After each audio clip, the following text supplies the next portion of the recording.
We're in the midst of a huge transformation where peers, communities, and workplaces are all really melding into one. Welcome to Reimagining Company Culture. My name is Christina Giordano, she, her, and hers, and I am the Senior Partnerships Manager here at AllVoices. Today, I'm very excited to welcome our next guest onto the interview series, Ana Flor. She is the Executive Vice President of People and Culture at ATTOM Data Solutions. Anna, thank you so much for being here. If you want to share a little bit about yourself for our listeners, including your pronouns, and when you were younger, do you remember how exactly you answered the question, what do you want to be when you grow up? Yeah, well, thank you for having me, Christina. I'm really excited for this conversation. My name is Ana Flor, pronouns she, her. Um, I have been in people and culture space for about over 15 years now, kind of working my way from an agriculture industry to now technology industry, and have really just created opportunities for us to build better environments and cultures and business to then create better communities within our world. So that's what excites me about the space that I work in today. That the question about what I want to be when I was younger, soccer player. That was my aspiration. I was a pretty good soccer player my whole life growing up until I got injured, and that was always my dream. Is just wanted to play soccer. I love that. I think it's always interesting to think about when we were younger, where we would imagine ourselves. And today you're helping to build kind of culture at your organization. How do you think your personal journey has really led you up until this point to be at ATTOM and also leading the people culture team? Yeah, so I think like a lot of people in this space, we kind of were thrown into HR or people, people and culture. It's not something a lot of people studied, at least not when I started doing. A lot of more people are studying now and intentionally are going into this space. But for me, I started off really wanting to be a physical therapist. That was my, I got hurt when I was younger, and that was my experience of like working with people and just seeing how much mental and psychological strength can help people overcome a lot of things. So that was my first kind of, that's what I wanted to do after I got hurt. And that led me to studying in corporate wellness area under my kinesiology degree. And my first experience in HR was just that, creating programs for people out in our agriculture fields to help them overcome injuries that they were experiencing. So I got an opportunity to create a stretching program for them. Their managers would go out and show them how to stretch. And that was my first introduction into the HR world, was under corporate wellness and the workers' comp area. I started kind of just then getting put into various areas of HR. And now I'm fully, grounded in all things people and culture, and just really trying to figure out how to we best align our people initiatives with the business initiatives and ensure that we're creating successful companies through creating successful human beings.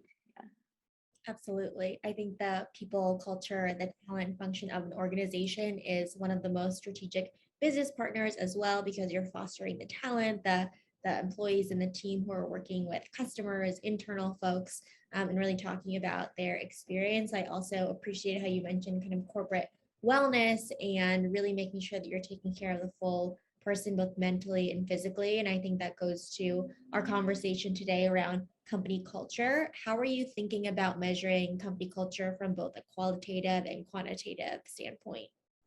Yeah. So I think as joining a company where we didn't have those measurements in place, it really started off really qualitative in nature, because we didn't have any historical data to measure against. So it really started with us implementing some changes around communication strategies, people initiatives, so different programs, and then really just hearing feedback.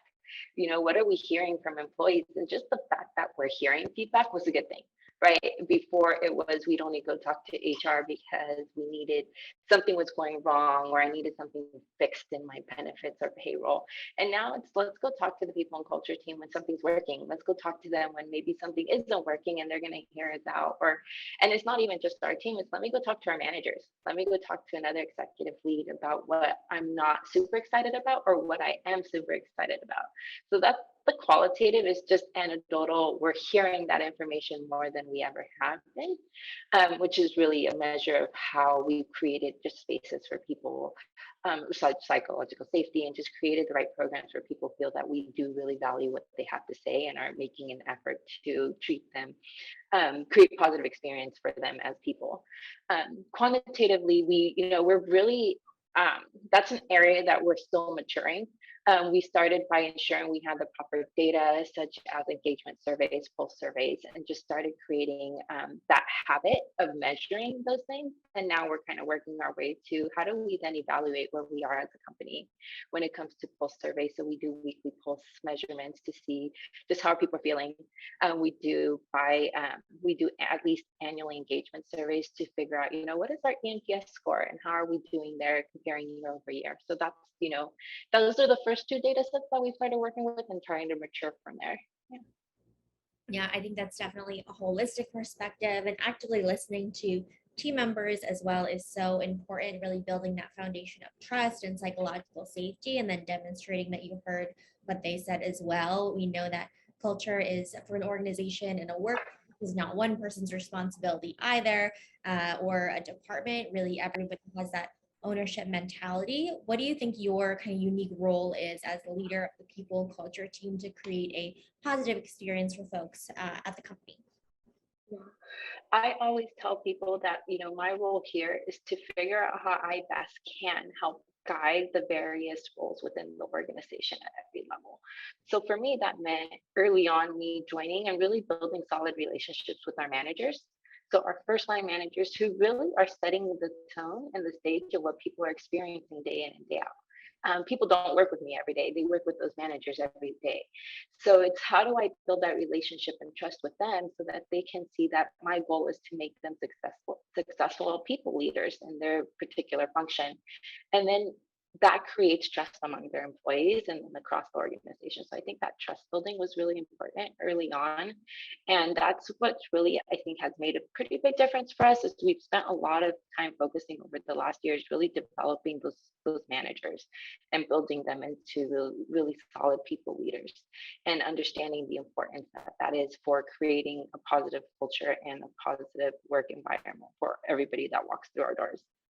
Yeah, you're absolutely right that a lot of folks don't talk to Anna every day, but they more often than not talk to their managers. And I think someone, talking to their manager every day and having interaction, managers are really great culture conduits if you're in person or remote. And a lot of folks, I know you mentioned before we started recording that you are in the office today, and some folks are coming in as well. How are you kind of defining and measuring a strong community in a hybrid or remote friendly world?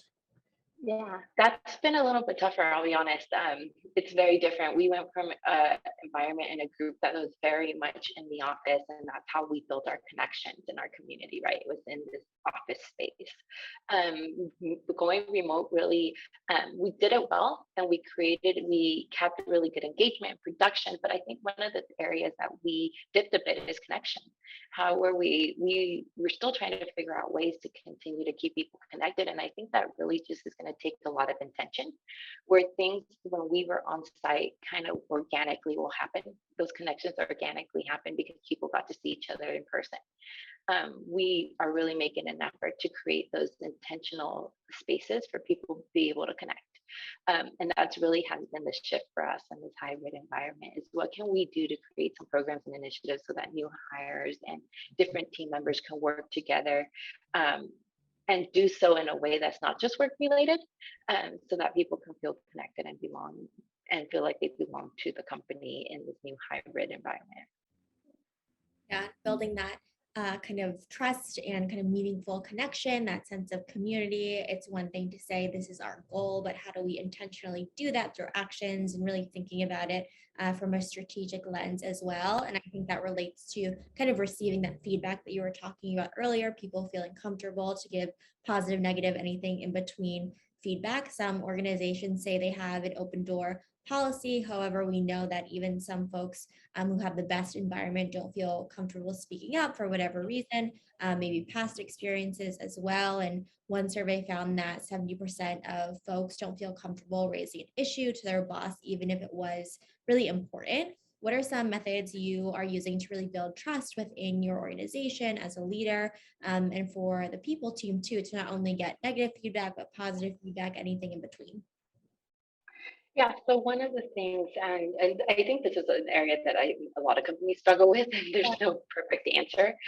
One of the things I feel have really helped our managers and our team is check-ins. So we implemented a platform where we can go, and every employee just got into this habit of completing this 4-question check-in. Included in this check-in is how can I help you? Which I think that question just goes a long way. And it's the manager's way of trying to figure out what's going on. And I found that through these check-ins, people find it a lot easier to write down their needs and their concerns, and even the things that are working well versus going out and trying to find somebody to talk through things.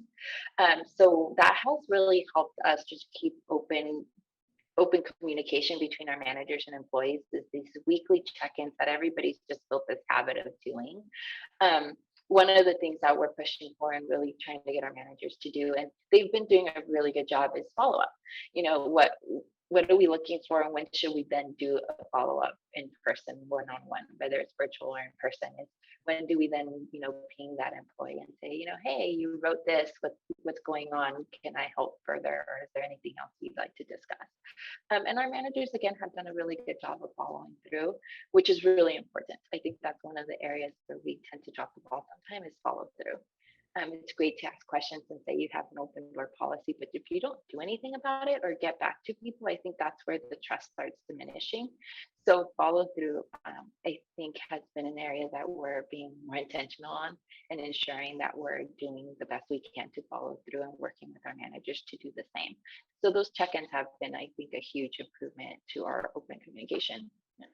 Asking those curiosity-based questions, how can I help you? And then not thinking about it as a period at the end of a sentence, but following up is, you're right, so important, and a really good example of active listening and really cultivating the relationship. I know we've discussed kind of the importance of managers to really be equipped with those tools, with that language, to have these conversations, in the role of yourself as a leader, the team for people and culture at ATTOM.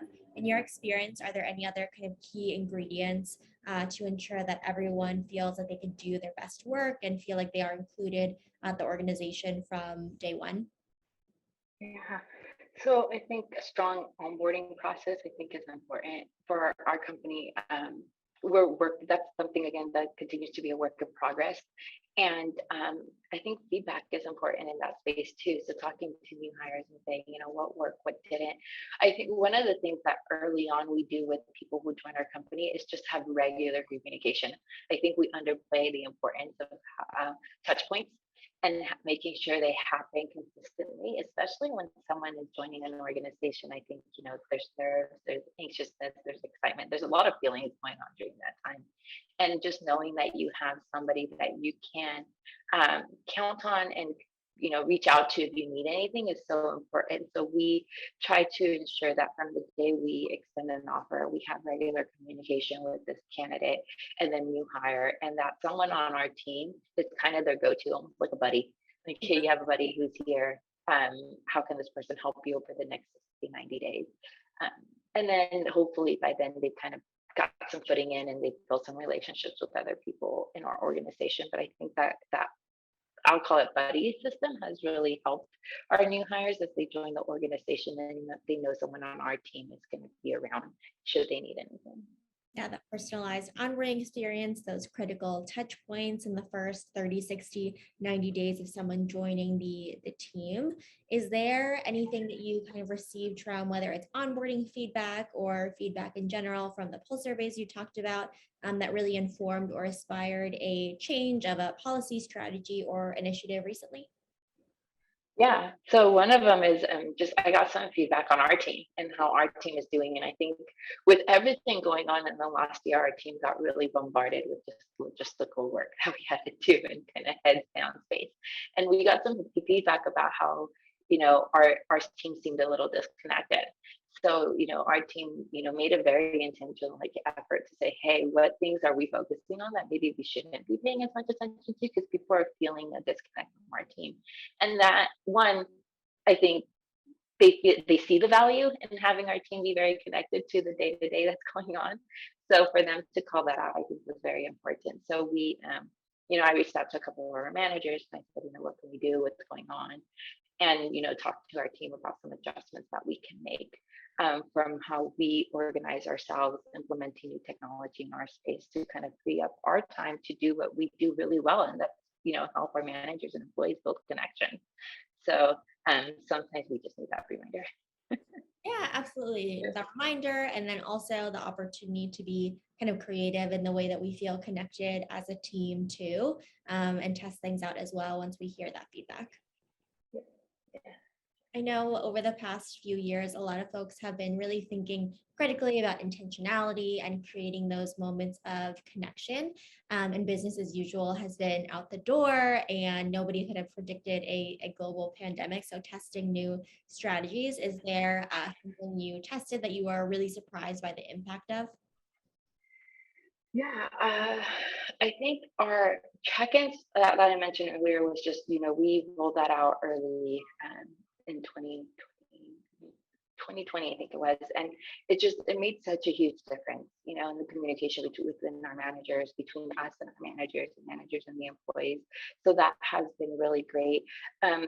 Implementing new technologies to just create more streamlined communication, I think has been the biggest change that we have made, whether it's a new tool in our recruiting process. So our hiring managers feel super supported because they have a platform that they can go to and really just be able to streamline communication, organize themselves. And I think a lot of the technology we've implemented, at least on our team in the last year, has really helped us just, again, free up our time to be able to do what we do and just ensure that we have connection with our employees. But also it helped create a lot of support for our managers, where they're not feeling bombarded with a lot of extra people type work, and they can just do what they do well. And it's the communication piece and the connection piece and building those relationships that you can't really do with the technology, but the technology can take, some of the other burdens off of your plate and be able to free up your time to do that stuff. So that has really helped. The other things that have really helped is we've been really paying attention to one-on-ones and ensuring that we push for regular communication with employees, but also ensure that at least monthly one-on-ones are happening with all of our employees and managers. So giving our managers some tools on how do we do that effectively. And it's all around the work around communication, I think, has been our biggest push in the last year, and intentional communication. That even trickles into how we do our all hands meetings now, working with our VP of marketing and saying, what's the best way, what should be communicated and how, and just really having those intentional conversations about how do we communicate. Yeah, that effective communication piece cannot be overstated because it's really important in terms of alignment we were talking about as well, and making sure that everybody is on that same page towards goals, initiatives, really the impact you're having at an organization too. And it's a self-awareness and internal work piece too. A lot of folks are talking about kind of mitigating that conscious or unconscious bias at work as well, making sure that managers are resourced with this to have these conversations too. How are you thinking about breaking the bias at ATTOM? Yeah. So, to be very honest, that's still another area where we're still maturing and trying to ensure that we're doing the right things to educate. I think is our first start. Is we really need to create some programs and are starting to work towards programs for education, so that our managers and employees are educated and have a common language about what does bias really mean. What are our DEI efforts and what does that really mean? And then measuring it. You aren't very intentional about stuff until you start to measure it.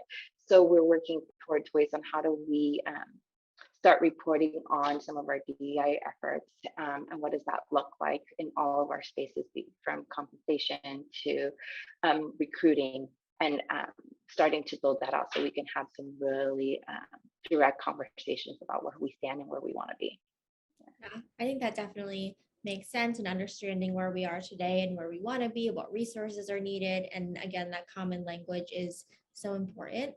And is there anything that I didn't ask that you want to share with folks who are listening, or maybe underscoring 1 to 2 key takeaways you hope people bring with them after hearing our kind of episode today? Yeah, I think one of the things I guess the takeaway for me over the last 2 years was just the importance of this role. I think I always felt the people leader role was super important, but I think that value has been created across like the organization and just our ability to be able to ensure that we've created an environment and a space for people to be able to do their best work and how important that is for our position from our position and being that partner for the rest of the organization. So that I feel that will continue. And I'm really excited to see kind of where the HR world is going and kind of next the future of HR and what that looks like from the implementing of technologies and these continued conversations on just the human experience and taking a step back and not just being business. It's what kind of human experience are we creating, and let's focus on that.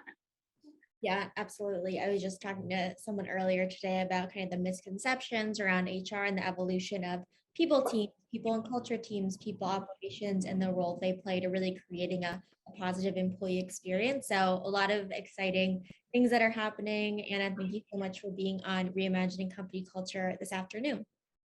No, thank you. I appreciate it. Great conversation. Of course. And as a reminder for folks who are listening at AllVoices, we really believe in employees and employers really being seen, heard, and understood. And know it's a requirement for the business to succeed overall. Have a great rest of your afternoon, everyone.